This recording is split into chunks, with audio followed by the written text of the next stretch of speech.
Assalamu alaikum. 6 p.m. This is Radio Pakistan. The news read by Sumaira Kamal.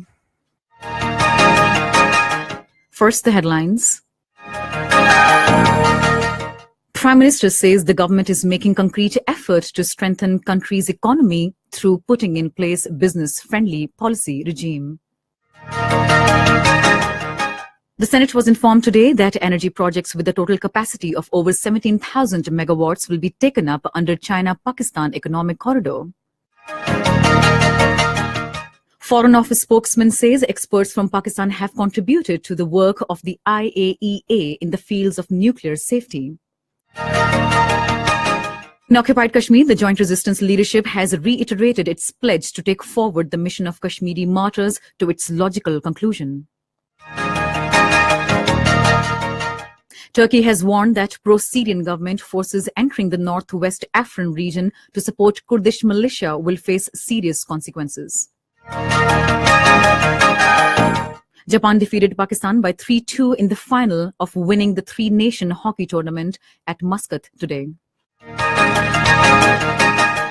And now the news in detail.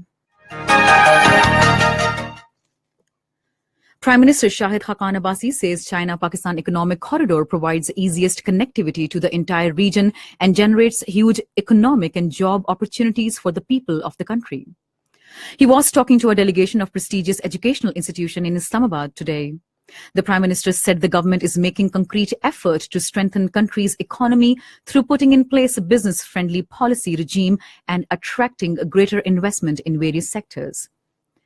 He said that a large market and a growing economy of the country is attracting the international community and investors to undertake profitable business ventures in the country. The Prime Minister said that Pakistan is actively engaged with the international community to highlight its viewpoint on various issues. The Senate was informed today that energy projects with a total capacity of 17,045 megawatts will be taken up under China-Pakistan Economic Corridor. This was stated by the Minister of Planning, Development and Reforms, Ahsan Iqbal, while responding to a question during Questions Hour in the Upper House. He said that projects with a capacity of 1,110 megawatt based on research and scientific analysis are on the advanced stage. The minister said that Chinese experts are undertaking studies to find hurdle projects on River Indus, like the Amir Bhasha, Bunji, and other projects. He said that in principle, China has agreed to find and fund hurdle projects on River Indus. A three-member bench of the Supreme Court, headed by Chief Justice Mia Saqib Nisar, has announced a decision into the Election Reforms Act 2017. In a short judgment, the bench said that no eligible person can hold the office party president. The bench has ordered that the name of Nawaz Sharif be removed from the party presidentship.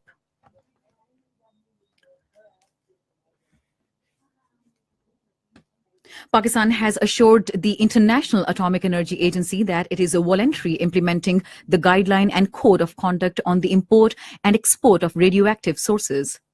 The Code of Conduct seeks to help countries ensure that radioactive sources are used in a manner consistent with the highest standards of safety and security.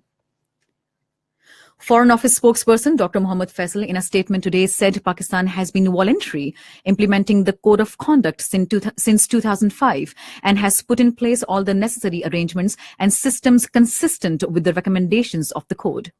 He said Pakistan's subscription to the supplementary guidance on the import and export of radioactive sources demonstrates its continued commitment to the latest international standards in the areas of nuclear, non-proliferation, safety and security. Dr. Mohammad Faisal said Pakistan has run a safe and secure, peaceful nuclear program for more than 4 decades.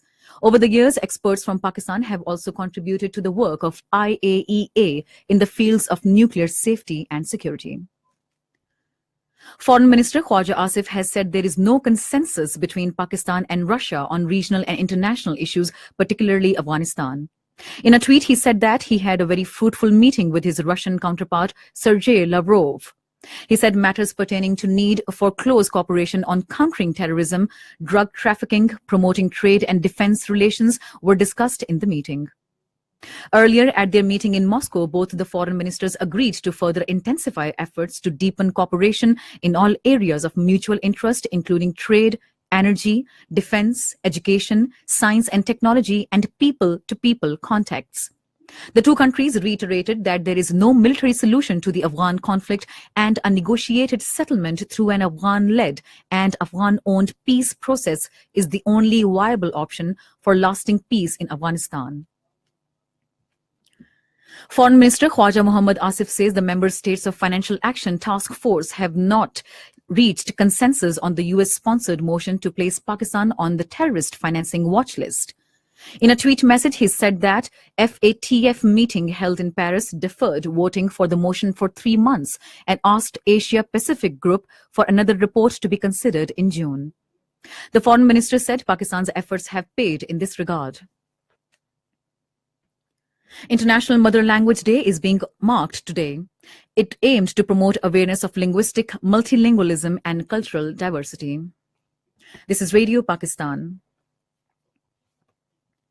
The Australian government and the Asia Foundation Pakistan organized a discussion on effective water management for agriculture in Indus Basin. The discussion was held in collaboration with the Ministry of Climate Change and International Union of Conservation of Nature Pakistan in Islamabad today. Speaking on the occasion, the Australian High Commissioner to Pakistan, Margaret Adamson, said Australia has been supporting Pakistan's water resource and agricultural development objectives since the 1980s.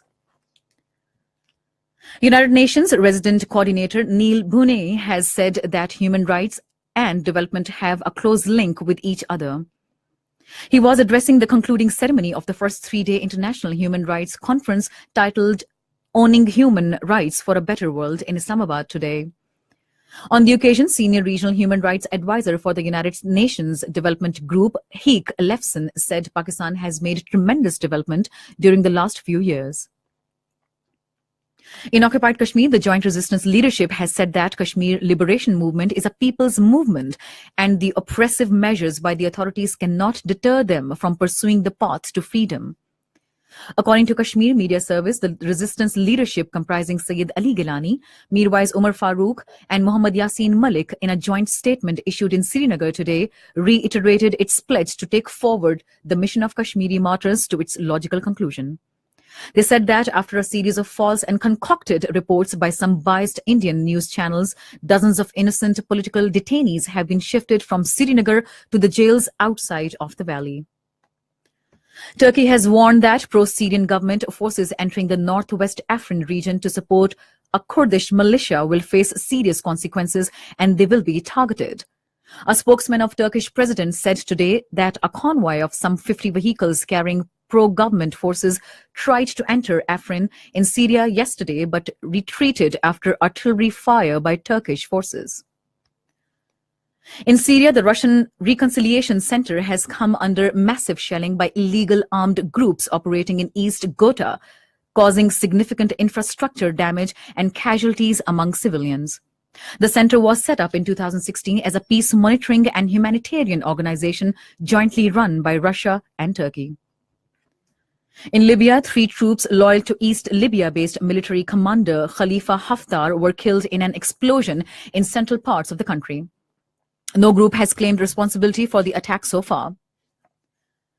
Japan defeated Pakistan by 3-2 in a final, winning the 3-nation hockey tournament at Muscat's Sultan Qaboos Sports Complex in Oman today. And that is the end of the news. To end the news again, we have the headlines. A 3-member bench of the Supreme Court in Election Reforms Act 2017 has ruled that no ineligible person can hold the office of the party president. Prime Minister says the government is making concrete effort to strengthen country's economy through putting in place a business-friendly policy regime. In occupied Kashmir, the Joint Resistance Leadership has reiterated its pledge to take forward the mission of Kashmiri martyrs to its logical conclusion. Japan defeated Pakistan by 3-2 in the final of winning the 3-nation hockey tournament at Muscat today. And that is the end of the news. For more news and analyses, log on to our website, radio.gov.pk. And for the video news bulletin, you can slash on the facebook.com/radio.